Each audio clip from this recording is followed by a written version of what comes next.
Assalamualaikum warahmatullahi wabarakatuh. Baik, pada pertemuan ke-13 ini kita akan membahas tentang array ya. Di pertemuan sebelumnya, pertemuan 12 kemarin, di perulangan kita sedikit membahas tentang array ya. Yaitu ketika kita memakai perulangan for each ya, for each. Jadi for each itu biasanya dipakai untuk mengakses elemen yang ada di array ya. Jadi menggunakan perulangan untuk mengakses elemen pada array gitu ya. Nah, array akan kita bahas pada kesempatan kali ini. Adapun outline materinya, yang pertama adalah definisi dan konsep array, kemudian cara penulisan array pada Java ya, PBO khususnya, kemudian cara mengisi array, cara mengakses array, kemudian mengakses elemen array menggunakan looping.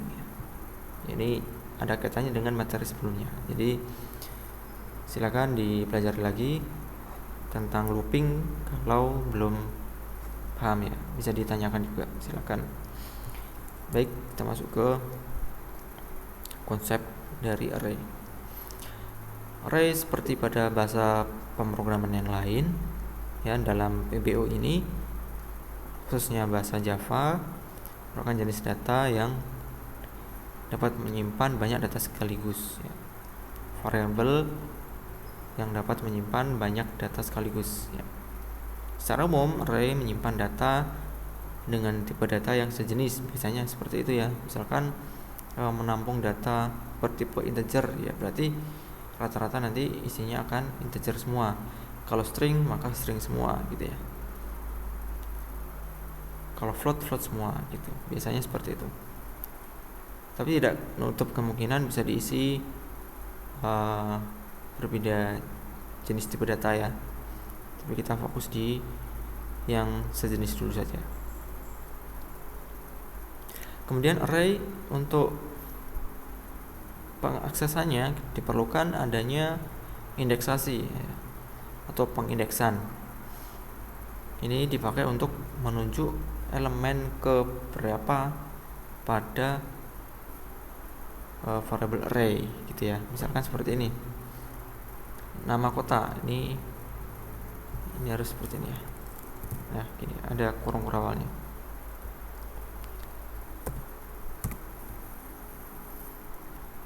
Nah, variabel array nama kota ini di depan biasanya dikasih string misalnya ya, tipe datanya. Ini jangan lupa ini ya. Ini saya kecilkan saja.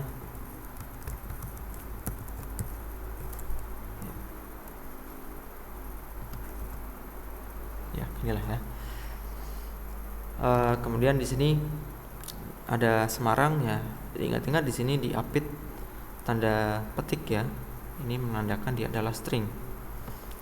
Semarang, Grobogan, Demak, Kudus, Pati ya. Kemudian indeks dimulai dari 0 biasanya ya. Nah, ini indeks ke-0, indeks ke-1, indeks ke-2, indeks ke-3, indeks ke-4. Datanya ada 5, indeksnya ada 4 maksimumnya.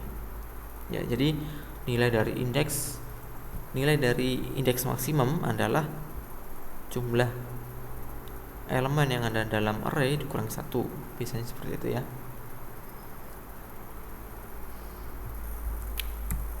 Baik, lanjut kita pada penulisan array pada Java khususnya ya.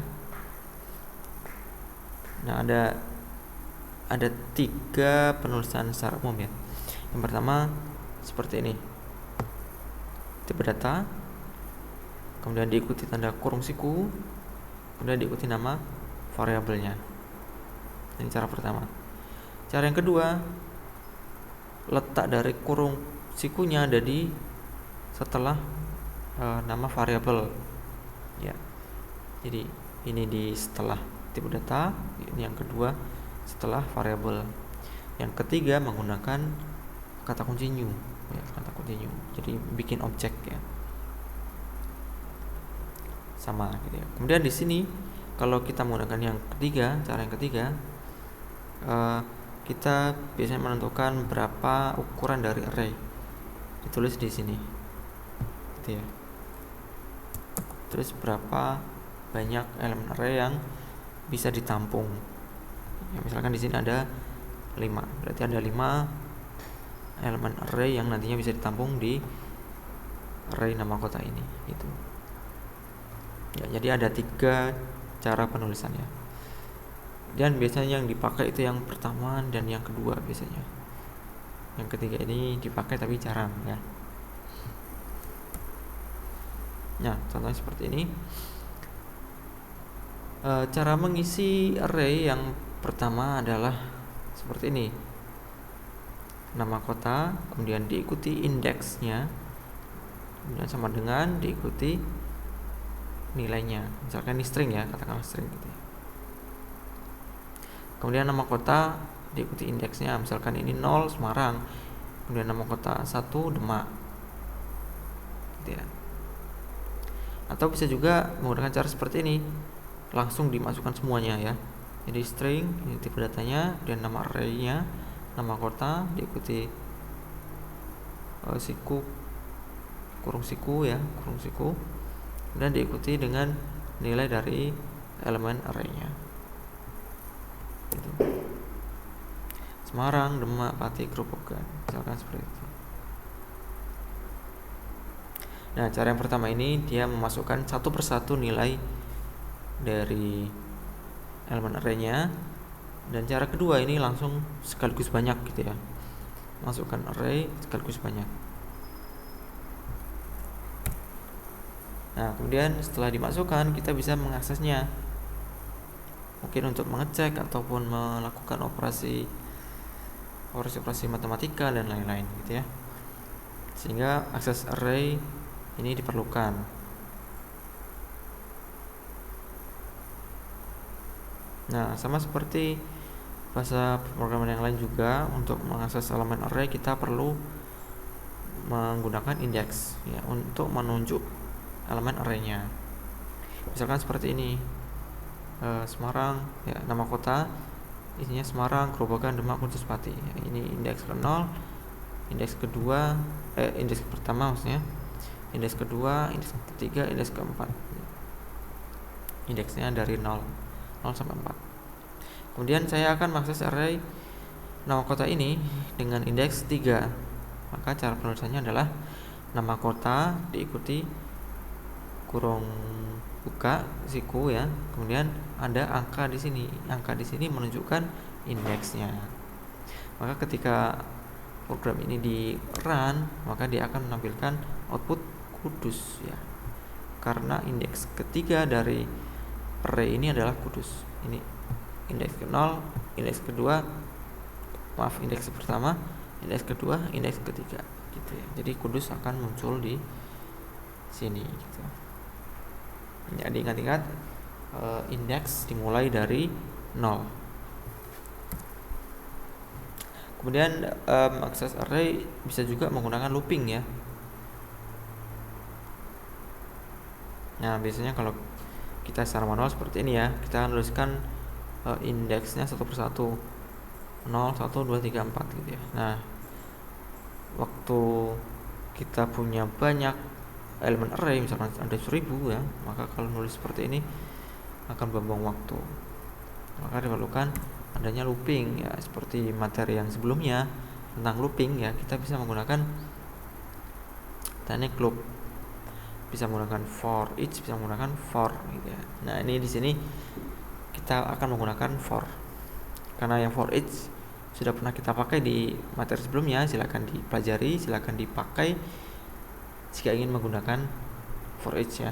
Silakan dicoba. Di sini saya akan menggunakan for untuk loopingnya. Ya, di sini datanya seperti ini, string kota Semarang, Grobogan, Demak, Kudus, Pati ya. For int x ya, biasa x sama dengan 0, x kurang dari kota.length. Artinya apa? Kota.length ini adalah panjang ukuran dari array kota. Panjang array itu maksudnya adalah ada berapa elemen gitu ya. Ada berapa elemen di dalam array tersebut. Misalkan di sini ada berapa ini? 1, 2, 3, 4, 5. Ada 5 elemen. Jadi bedakan antara jumlah elemen dan indeks ya. Kalau indeks dimulai dari 0, kalau jumlah elemen berarti jumlahnya gitu ya. Jumlahnya. Misalnya di sini ada 5 ya, berarti 5 gitu ya.